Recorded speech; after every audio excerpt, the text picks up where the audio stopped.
സംസാരിക്കണം ഒറ്റ വാചകം പറയത്തുള്ളൂ. എനിക്ക് പറയാനുള്ളതൊക്കെ അഭിലാഷേട്ടൻ പറയുന്നു.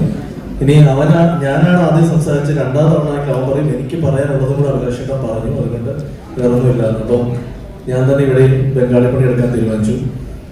ആദ്യം തന്നെ വന്ന എല്ലാവരോടും ഹൃദയത്തിന്റെ ഭാഷയെ നന്ദി പറയുകയാണ്. കാരണം ഇത് ഞങ്ങൾക്ക് കിട്ടിയ ഏറ്റവും വലിയ അംഗീകാരം എന്ന് വെച്ചാൽ വിളിച്ച 90% ആളുകൾ എത്തി എന്നുള്ളതാണ്. ഈ മഴ ഇത്രയും ചതിച്ച് നിന്നൊരു സമയത്ത് രാവിലെ പോലും ഈ പരിപാടി നടക്കുമെന്ന് അറിയില്ല എന്നൊരവസ്ഥയിൽ പോലും വിളിച്ച ഓരോരുത്തരും ഇല്ല നടക്കും, ഞങ്ങൾ വരുമെന്ന് പറഞ്ഞു. അപ്പൊ അന്ന് പല മുഖങ്ങളും ഇവിടെ എത്തി. അത് ഞാൻ ആദ്യമേ തന്നെ ഹൃദയത്തിന്റെ ഭാഷയെ നന്ദി പറയുന്നു. ഒപ്പം മാളയപ്പുറത്തിന് ശേഷം ഞങ്ങൾ വീണ്ടും ഒന്നിക്കുന്ന സിനിമ അത് എന്താവണം എങ്ങനെയാവണമെന്ന് കുറെ ചർച്ചകൾക്കൊടുവിലാണ് വിഷ്ണു ഞാനും ഞങ്ങൾ തീരുമാനിക്കുന്നത്. ഞങ്ങൾ മാളയപ്പുറത്തിന് മുന്നേ ചെയ്യാൻ തീരുമാനിച്ച ഒരു കഥ, ആ കഥ ചെയ്യാമെന്ന് തീരുമാനിക്കുന്നു. പക്ഷെ ആ കഥയ്ക്ക് ഒരു വലിയ തയ്യാറെടുപ്പും ഒരു വലിയ മുതൽമുടക്കം വേണ്ട ഒരു സബ്ജക്റ്റ് ആയതുകൊണ്ട് തന്നെ അന്നത് ചെയ്യാൻ ഞങ്ങളെ വിശ്വസിച്ച് പ്രൊഡ്യൂസേഴ്സ് എത്തില്ല എന്ന് തോന്നിയിരുന്നു. അതിനുശേഷമാണ് മാളയപ്പുറം ചെയ്തത്. ദൈവം അനുഗ്രഹിച്ച് അതൊരു വലിയ വിജയമായി. അതിനുശേഷം ഈ സിനിമ ചെയ്യാം എന്ന് തീരുമാനിച്ച് പ്രൊഡ്യൂസർ മുരളിച്ചേട്ടനോട് സംസാരിച്ചപ്പോൾ മുരളിച്ചേട്ടൻ വിശ്വസിച്ച് ഞങ്ങളോട് പറഞ്ഞു ഞാനത് ചെയ്യാം എന്ന് പറയുന്നു. അപ്പം ദൈവത്തിനോട് നന്ദി പറയുന്നു ഈ ഒരു അവസരത്തിൽ. കാരണം ഈ ഒരു സിനിമ സംഭവിക്കാൻ കാരണം എന്ന് പറയുന്നത് ഈ കൂടെ നിൽക്കുന്ന 2 പേര് തന്നെയാണ്. ആദ്യം പറയേണ്ട പേരുകൾ. അതിലാദ്യം വിഷ്ണുവിനെ പറയുകയാണെങ്കിൽ എനിക്കൊരു 5-6 വർഷമായി എനിക്ക് വിഷ്ണുവായിട്ടുള്ള സൗഹൃദം. അതേക്കാൾ വലിയ എൻ്റെ ഒരു കൂടപ്പുറപ്പാണ് അവൻ. രണ്ടും അതിൽ വിഷ്ണു ഇതിനു മുന്നേ ഞാൻ ചെയ്ത അല്ലെങ്കിൽ ഞാൻ എഴുതിയ മറ്റ് 4 സിനിമകളിൽ 3 സിനിമകളിലും വിഷ്ണു അസോസിയേറ്റ് ആയിട്ട് വർക്ക് ചെയ്തിട്ടുള്ള ആളാണ്. അതിനുശേഷമാണ് ഞങ്ങൾ മാളയപ്പുറത്തിലേക്ക് എത്തുന്നത്. അതിനുശേഷം ഈ കഥ പറയുമ്പോൾ ഓരോ ഡെവലപ്മെന്റിലും വിഷ്ണു പറയും ചേട്ടാ ഇത് നമുക്ക് ചെയ്യണം, നമുക്കിത് തിയേറ്ററിൽ കൊണ്ട് കൊടുക്കണം, തിയേറ്റർ എക്സ്പീരിയൻസ് സിനിമയായിരിക്കും എന്ന് പറഞ്ഞ് എന്നെ ഇങ്ങനെ മോട്ടിവേറ്റ് ചെയ്ത് നല്ല മടിയനെ എന്നെ കൂടി സ്ക്രിപ്റ്റ് എഴുതിച്ചത് വിഷ്ണുവാണ്. അപ്പം വിഷ്ണുവിനോട് ഞാൻ ഈ അവസരത്തിൽ നന്ദി പറയുകയാണ്. കാരണം അവൻ 1.5 വർഷത്തോളം കാത്തിരുന്നു മാളയപ്പുറത്തിന് ശേഷം ഞാൻ ഈ തിരക്കഥ പൂർത്തിയായി കൊടുക്കാനായിട്ട്. കാരണം ഇതിനിടയിൽ വലിയ അവസരങ്ങൾ വന്നിട്ടും അതിന് പോവാതെ ചേട്ടൻ്റെ ഈ സ്ക്രിപ്റ്റ് നമുക്ക് അടുത്ത് ചെയ്യണം എന്ന് പറഞ്ഞാൽ കാത്തിരുന്നു. അതിന് ഞാൻ നന്ദി പറയുകയാണ്. ഇതിനിടയിൽ ഞാൻ മറ്റൊരു സിനിമ ചെയ്തു. അപ്പോൾ ആ സിനിമയുടെ തിരക്ക് കാരണമാണ് ഇത് ലേറ്റ് ആയത്. പിന്നെ രഞ്ജൻ, അവനെ സംബന്ധിച്ച് ഞാനിപ്പോൾ എവിടെ കഥ പറയാൻ പോയാലും പാക്കേജ് ആണല്ലോ എന്ന് പറയുന്ന പോലെയാണ്. എൻ്റെ 6 സിനിമകളുടെയും മ്യൂസിക് ചെയ്തിരിക്കുന്ന ആളാണ് രഞ്ജിൻ. 6ാമത്തെ ഈ സിനിമയും രഞ്ജിൻ തന്നെ മ്യൂസിക് ചെയ്തു.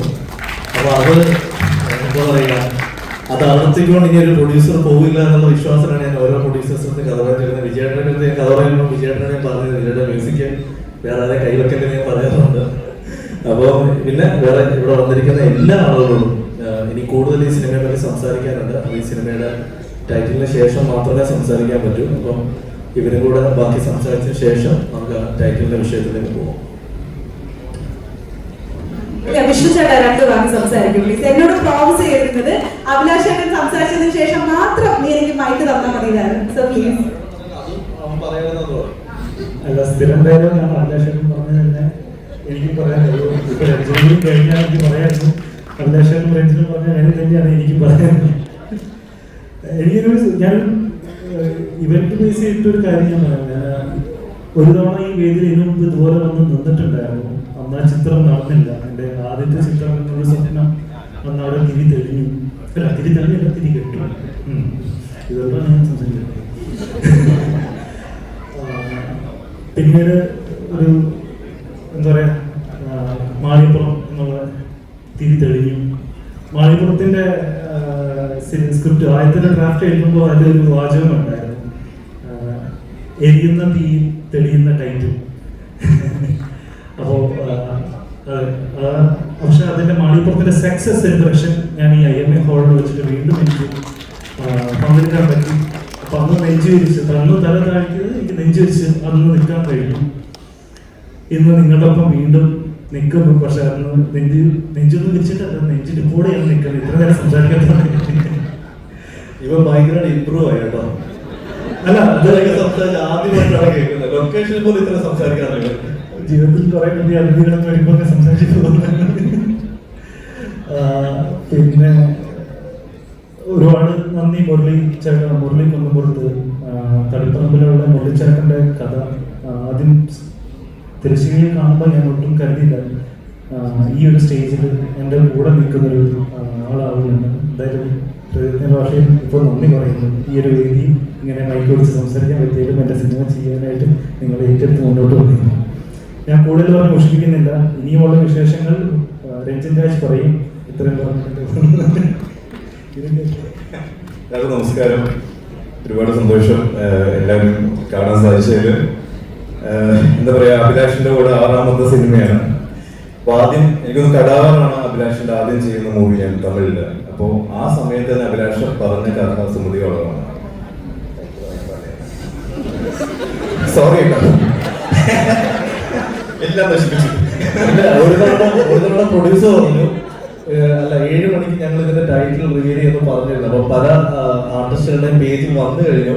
അപ്പൊ ഇനി അത് മറച്ചു വെക്കുന്നില്ല, നമുക്ക് അതിലേക്ക് പോവാം. അതിനുശേഷം സംസാരിക്കാം. താങ്ക് യു സോ മച്ച്, എല്ലാവരോടും ഒരുപാട് നന്ദി. ഇതില് മറ്റൊരു കാര്യം പറയാനുള്ളത്, സാധാരണ നമ്മൾ ഏതൊരു ടൈറ്റിൽ റിവീൽ എന്ന് പറയുന്നത് അവിടെ വന്നിരിക്കുന്നതിൽ നിന്നും ഒരാളെ വേദിയിലേക്ക് വിളിക്കുക, അല്ലെങ്കിൽ 2 പേരെയോ 3 പേരെയോ വേദിയിലേക്ക് വിളിച്ച് അവരായിരിക്കും ഇതിന്റെ ഒരിക്കലും വർക്കാവാത്ത റിമോട്ട് ഞെക്കി നമ്മൾ ഈ പരിപാടി ഓൺ ചെയ്യുന്നത്. അപ്പൊ ഞങ്ങൾ തീരുമാനിച്ചത് ഈ വന്നിരിക്കുന്ന എല്ലാവരും ഞങ്ങൾക്ക് VVIPs ആണ്.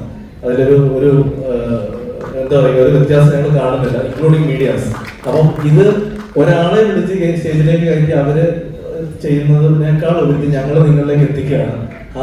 ഇത് കണ്ടതിന് ശേഷം നിങ്ങളുടെ അഭിപ്രായം സംസാരിക്കുന്നതായിരിക്കും നല്ലതെന്ന് തോന്നുന്നു. കാരണം ഇത് ഞങ്ങളുടെ ഏകദേശം എനിക്ക് തോന്നുന്നു 5-6 വർഷത്തെ സ്വപ്നമാണ് ഇന്നൊരു ചെറിയ തുടക്കം ഇവിടെ കാണിക്കാൻ പോകുന്നത്. ആ സ്വപ്നത്തിനൊപ്പം ട്രാവൽ ചെയ്യേണ്ട ആളുകളാണ് ഇരിക്കുന്ന എല്ലാവരും എനിക്കറിയാം. കാരണം നിങ്ങൾ ഇത്രയും പേര് ആദ്യത്തെ ഷോയ്ക്ക് വന്നത് വനിതാറ്റയുടെ ഷോ ഹൗസിലാക്കി. അപ്പോൾ തീർച്ചയായിട്ടും ഇത് കണ്ട് ഞങ്ങളുടെ ഒപ്പം യാത്ര ചെയ്യാനുള്ളവരെ ഈ ഒരു ലോകത്തേക്ക്, ഞങ്ങളൊരു ഫാന്റസി വേൾഡിലേക്ക് വിളിക്കുകയാണ്. ബാക്കി കാണാം അല്ലേ? കണ്ടാലോ?